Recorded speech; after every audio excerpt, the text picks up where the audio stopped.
Esta historia me pasó allá por el año 2010, en una subcomisaría en el departamento del Gran Mendoza. Yo era policía y me encontraba con las funciones de escribiente de guardia. En total éramos 4, 2 en la movilidad que patrullaba, el oficial de servicio y yo. En el calabozo, que era oscuro y no tenía luz, teníamos a una persona joven por averiguación de antecedentes. Era de madrugada. En un momento, el oficial de servicio me pregunta cuántas personas teníamos aprendidas en el calabozo y si ya estaban listas para darles la libertad. Yo verifiqué el libro de detenidos y me figuraba una sola, y que ya estaban verificados sus antecedentes. Entonces, el oficial me lo trae para que pueda darle la libertad. Y acá es cuando todo se puso un poco misterioso. El joven nos dice que si por favor le podíamos dar también la libertad a su compañero. Entonces nos miramos y le preguntamos, ¿qué compañero? Si estaba solo ahí adentro. Y nos dijo que no, que estaba seguro que había alguien más ahí adentro con él, que había estado conversando con él hacía horas, que no lo pudo ver bien, porque esta persona estaba sentada en una esquina del calabozo y estaba todo muy oscuro. También dijo que esta persona le contó que extraña mucho a su familia, que no la veía desde hacía mucho tiempo por problemas con su esposa, que tenía hijos a los cuales extrañaba y no se los dejaban ver. Ante esto, le volvimos a repetir que él era el único que se encontraba alojado ahí adentro. Nos contestó que era imposible eso, estaba seguro. Entonces lo llevamos nuevamente al calabozo y el oficial encendió una linterna para que el joven pueda observar que no había nadie más ahí adentro. Cuando el joven corroboró esto, de que todo el tiempo estuvo solo, se puso pálido y comenzó a llorar. Repetía una y otra vez que él estuvo siempre conversando con alguien. Se lo veía muy asustado y no se quería ir a su casa caminando por el shock que tenía. Una vez que firmó su libertad, se tomó un taxi para jamás volver. Quizás nunca estuvo solo en esa celda. Esto que te voy a contar pasó en el 2009, durante una guardia en la policía. Yo me encontraba de escribiente de guardia, solo en la comisaría, y mis compañeros junto con el oficial de servicio se encontraban patrullando en la calle. Eran cerca de la 1 de la madrugada y me puse a ver televisión, cuando de repente y de reojo, hacia mi derecha, me pareció ver pasar una sombra, desde la cocina hacia el comedor. Me refregué un poco los ojos, pensé que estaba muy cansado, que tenía sueño, pero seguí mirando la tele. Es cuando escuché un portazo fuerte que provenía de una oficina de atrás. Alarmado entonces, fui a ver rápidamente, pero estaba todo en orden. Volví a mi oficina, me senté de nuevo y me puse a hacer algunas tareas administrativas. No debe haber pasado más de una hora cuando vuelvo a sentir otra vez un estruendo muy fuerte. Para poner un ejemplo, es como cuando patean una puerta de madera. Esta vez sí me levanté muy rápido de la silla y apuntando con mi arma, me fui hacia el comedor. Pensaba que alguien podría haber entrado por el patio, pero la puerta de madera de acceso del patio hacia el comedor estaba bien trabada con una hilera de sillas que estaban soldadas una al lado de otra, como las que se usan en las salas de espera, y además son bastante pesadas. Pero cuando llegué al comedor, y para mi sorpresa, estaba la puerta abierta, las sillas todas tiradas y la mesa corrida. Salí al patio para inspeccionar, pero no había nadie. Cuando volví a entrar, prendí la luz del comedor, la cual alumbró la puerta del despacho del jefe, que era también de madera, pero de la mitad para arriba de vidrio granulado. A través de ese vidrio pude observar algo, una sombra. Era de mediana altura que se paseaba por ahí adentro. Cuando me acerqué y agarré el picaporte, comprobé que la puerta estaba cerrada con llave, y esa sombra desapareció.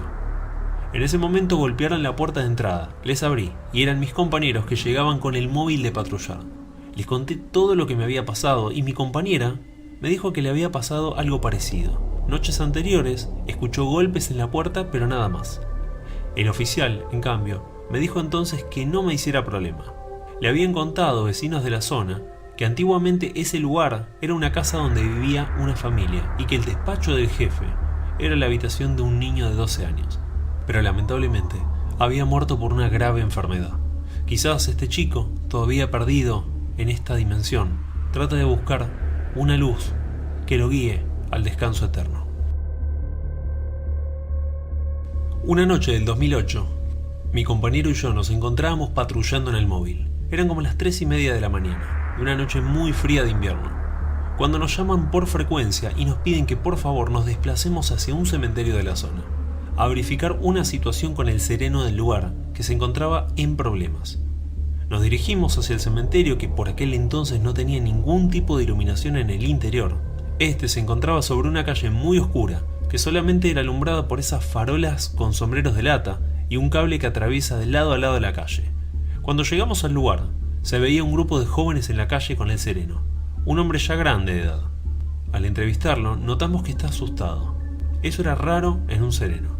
Entonces nos contó que él se encontraba dentro del cementerio, en la puerta principal, y que empezó a escuchar ruidos de llantos como de un bebé, pero que no sabía de dónde venían. Entonces, en ese momento se cruzaron de enfrente estos jóvenes para avisarle también por los llantos que habían escuchado. Uno de los jóvenes nos contó que se encontraba en la puerta de su casa con sus amigos tomando algo y que pasó un Renault 12. Se detuvo en la segunda puerta del cementerio, un lugar muy oscuro, y que bajó una persona aparentemente a orinar. Luego se fue y que después de eso empezaron a escuchar llantos muy fuertes como el del niño, y que ellos, creyendo que podrían haber dejado abandonado a un chico en el lugar, le avisaron al sereno. Lo curioso de todo esto es que el sereno también escuchó lo mismo y coincidía con el relato de los jóvenes. Con mi compañero realizamos una inspección minuciosa en todo el lugar, con linternas en la segunda puerta, vereda, calle, acequia y también adentro del cementerio, pero nunca, jamás encontramos nada. Luego, hablando con el sereno, es que en esa segunda puerta están los sepulcros justamente de los niños. Quizás sale por las noches el alma de alguna criatura buscando aún a su madre. Esto pasó en una comisaría de Mendoza en el año 2010. Era una noche de verano y de madrugada.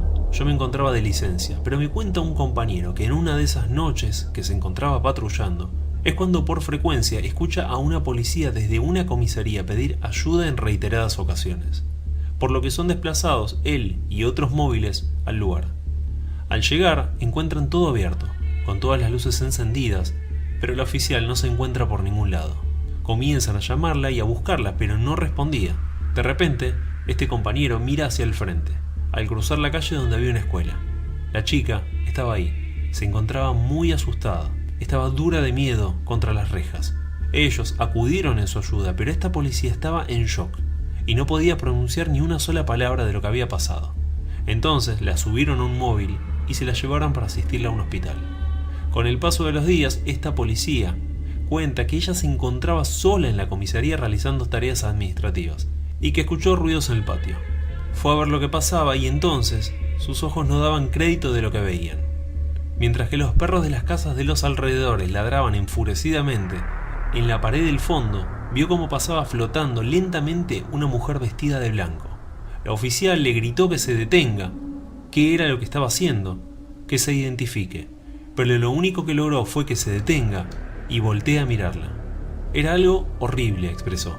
La cara de esta mujer se veía media desvanecida y con apariencia cadavérica, cubierta por un velo blanco sobre su cabeza y con un vestido largo y blanco como de novia, pero siempre flotando en el aire. Entonces cuenta que sacó su arma y comenzó a disparar contra esta figura espectral. Vació su cargador, pero nada logró. Esta figura siguió su camino como si nada hubiera pasado y desapareció atravesando la pared de la casa de al lado. Fue entonces cuando el oficial corrió desesperadamente hacia afuera pidiendo ayuda por radio, quedando en shock en la puerta de la escuela de enfrente. Luego supe que esta chica estuvo en tratamiento psicológico un par de meses por lo que pasó, y que después se fue de baja de la institución. En el día de hoy es maestra y nunca más quiso volver a hablar de lo sucedido aquella noche terrorífica de la aparición de esa mujer de blanco. Esta historia pasó en la provincia de Mendoza también, una noche de verano. Estábamos patrullando con el oficial de servicio cuando somos desplazados por frecuencia a una finca en la localidad. Cuando llegamos, salieron dos personas, un hombre que decía llamarse Don Julio y su mujer, Doña Rosa. Estaban exaltados y muy asustados haciéndonos señas. Bajamos del patrullero para entrevistarlos y tratar de calmarlos un poco, para que nos relataran qué les estaba sucediendo, pero era casi imposible. Nosotros creíamos que podía ser un caso más de algún robo o que anduvieran merodeando personas por el lugar. La finca se encontraba en total oscuridad. La única lamparita de luz que había era la de la puerta de la casita humilde en la que vivían. Lo demás era todo viñedo. Había un árbol inmenso de higuera y hacia un costado una pequeña capilla abandonada. Cuando logramos calmarlos, nos contaron de que su urgencia no era por ningún robo ni personas sospechosas en el lugar, sino que algo peor, y que ya estaban cansados de esta situación que se repetía noche a noche, y que no lograban tener paz en su familia, la cual estaba compuesta por ellos dos y sus 2 hijos pequeños. Nosotros no entendíamos nada de lo que estaba pasando. Entonces nos invitaron a pasar a su finca. Lo primero que notamos es que todos los perros de la zona ladraban demasiado. Luego, al entrar a su casa, vimos 2 niños pequeños de unos 6 y 8 años. Estaban sentados en sus camas, paralizados de miedo y llorando. Fue entonces cuando el hombre nos señaló unos pastizales que se encontraban a unos 20 metros de nosotros y nos dijo: de eso se trata, y señaló. Pudimos observar, gracias a la poca luz que llegaba de la lamparita, una figura negra, enorme, con una silueta de largos brazos, similar a una persona, pero estaba claro de que no lo era. Esta figura se mantenía flotando en el aire, amenazante y mirándonos fijamente. Luego se desplazó rápidamente sobre los pastizales, los cuales se iban moviendo a la par. Su recorrido terminó posándose debajo de la higuera. Los perros de don Julio estaban gruñendo y trataban de encarar hacia la higuera, pero algo los detenía, quizás el miedo.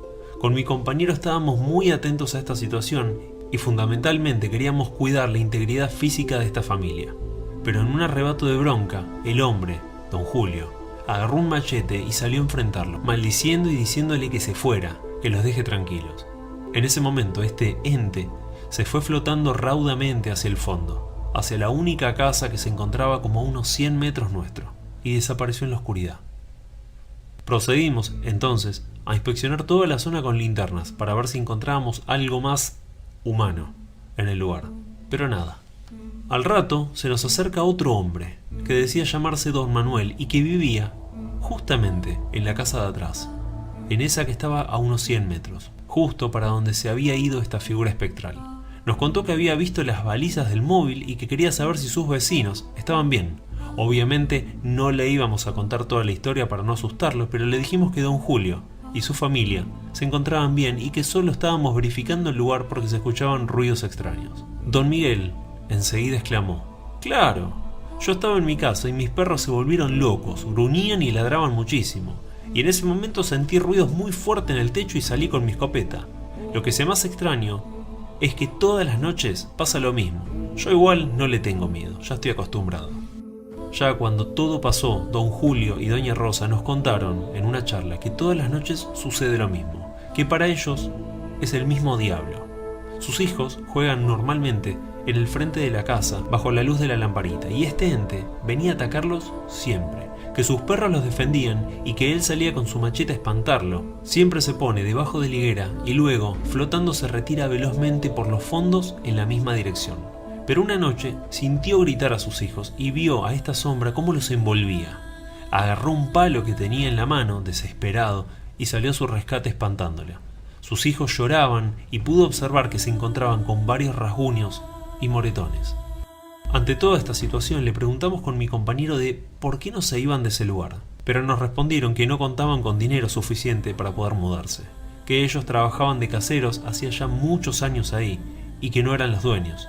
Fue entonces que le preguntamos por sus patrones, los dueños del lugar. Don Julio y doña Rosa se miraron y nos respondieron que ya no estaban.